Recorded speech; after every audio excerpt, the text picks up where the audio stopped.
Welcome to Pique Your Interest, your go-to podcast for all things mortgage and real estate. Hosted by Tanner Greenwald and Tim Malaskis. We bring you expert insights to help you buy, sell, and invest with confidence. Let's dive in. Welcome back to the Pique Your Interest podcast, the podcast where we seek to demystify some things that are lesser known about buying a house, mortgage banking, interest rates, real estate related. I'm Tim Malaskis, a loan officer here at First Home. I'm Tanner Greenwald with the Greenwald team at First Home. And today we are going to talk about sources of down payment. So in all honesty, if I was not in this job occupation and I was looking to buy a home, I would have absolutely no idea how to come up with a down payment other than a checking and savings. That's what they tell you. That's kind of what's engraved in the back of everyone's head. But a lot of people have no idea that there's other ways that you could, contribute to your down payment. So we're going to talk about the different sources that you can look into if you're looking to buy and you need some help with your down payment. So take it away, Tim. Sure. So the first one's probably the most common of all of the down payment, places you can get a down payment from. It's checking and savings account. You work hard, you save up money, get enough to buy a house. I think the internet's really good for a lot of things. One of the things that's really bad out is relaying mortgage information that's accurate. And so, one of the things that we want to do on this podcast is help you understand what the real world looks like. And so just as far as like down payments go, you do not have to have 20% down to buy a house. I mean, obviously it's ideal. The more you put down, the better off you'll be. But you don't necessarily have to have 20% down to buy a house. And so when we're talking about saving money, there are programs out there that, you'll have 3% down or 5% down. So it's certainly possible to buy a house without 20% down. But a good place to get started is by saving your own money. So your own, checking savings accounts. Another thing to note on is you can receive a gift from a family member, mom or dad, sister, brother, aunt, uncle. It cannot be from a friend, but they can gift you money, and a gift is a gift. So it's not required to be paid back to them.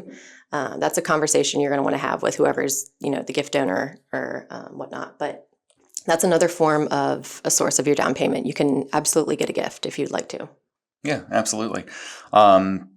Another place that you can get the money from is from a retirement account. So if you are currently working and you're saving money for retirement, you're socking away money in a 401k or a TSP.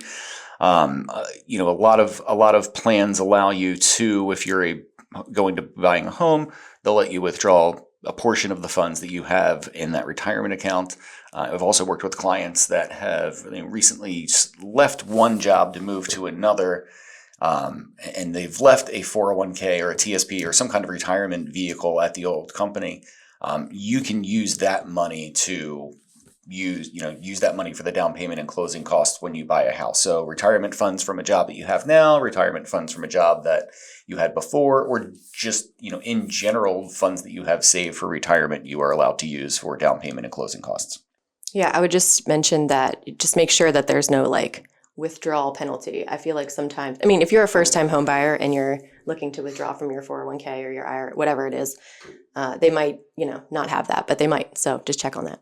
Yeah, definitely. Another thing to note on is the sale of an asset. So if you sell a car, if you're not a first-time home buyer and you're planning to sell your house, you could use, the profits of the sale of the home. I would absolutely not advise you do that if you are in the process already and under contract of purchasing a home, because that could absolutely mess up your whole entire loan. So you could use it towards down payment, but absolutely do not do it if you're already under contract and in the process of a loan right now. Yeah, there's a list of do's and don'ts that most of us talk about when we start, having conversations with people about buying a house, and that's certainly one of the don'ts. Yeah. Another source of down payment could be from an employer. So some employers have incentives to help their employees become homeowners. There's all kinds of stats out there. People that own homes are more likely to stay with whoever their current employer is, because they know that there's a mortgage payment that they have to make, and they want to make sure they make it every month. And so they tend to be a little more loyal to their employer. And so one of the ways that employers sort of encourage that is by offering down payment assistance. Certainly not every employer does it, so don't assume that yours does, but certainly having that conversation with them if you're looking for a source of down payment funds when you're buying a house, I think asking your employer could be a really good source too. Yeah, and a lot of employers actually do have their like a matching program or something out there for the people that work for them. Correct. Speaking of programs, there are first-time homebuyer programs and even programs if you're not a first-time homebuyer, but there are assistance programs out there that do help with your down payment and your closing costs. It might not cover everything, and most times it's not going to cover everything. You will have to come to the table with some sort of funding, but they're going to help you get there, with whatever portion that they do. There's different products. Some are like, here's $10,000, here's $15,000, and some are percentage based. So here's 3% of your loan amount, or, there's specialty programs if you've got student loans. So there is help if you need it out there. Yeah, definitely. And it comes from a variety of sources, and there's lots of different, criteria that you have to use to qualify. So it's certainly worth talking to somebody like us about that, because we'll be able to point you in the right direction. This time of year specifically, a lot of people are asking us if they can use a tax refund to you put down on the house. That is absolutely one of the things that you can do with that tax money. So if you're getting a refund, whether it's federal, state, both, and you want to use that money for down payment and closing costs, you absolutely can. You probably want to talk to your tax advisor first before you absolutely decide that's where that money is going, but it's an acceptable source in our eyes. And so if that's something that you want to do and something that your tax advisor gives you the go ahead for, I say go ahead and do it. Yep, I agree. And then obviously there are loan types out there that don't require any type of down payment at all. So you've got your USDA loan types, 0% down. If you're a veteran, 0% down.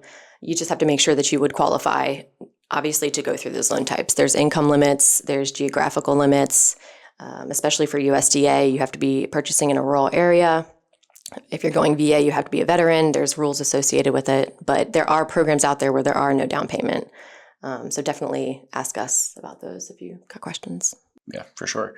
And finally, and this is not as common in the market that we're in now. It's certainly been more common in the past, but different loan programs allow the seller to pay a different amount for your closing costs. So it's all part of negotiating a deal, the price that you're going to offer the house, whether or not you're going to get inspections, if you do, what that time frame looks like, but also seller contribution. So asking the seller to pay, a portion of or all of your closing costs is something that you're allowed to do. It's obviously, in the market that we're in now, it's a little more seller friendly than buyer friendly. So there aren't as many sellers willing to do that.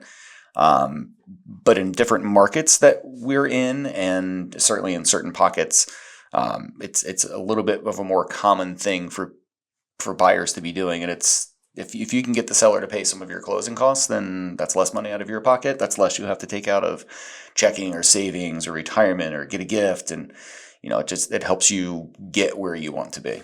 Yeah, don't be afraid to ask. You don't know unless you ask. Right. Yeah. And we don't know that you don't know unless you ask us. Right. So, your job as somebody that's trying to obtain a mortgage is to, put us to work, ask us lots of questions. Yeah. So there are sources of down payment. It doesn't just come from your checking and savings. Don't be afraid to buy just because you don't have money sitting around somewhere. There are helpful resources out there. Yeah. Yeah. We hope we brought that to light for you. If there's anything else that we can do for you, please feel free to reach out. Bye. Bye.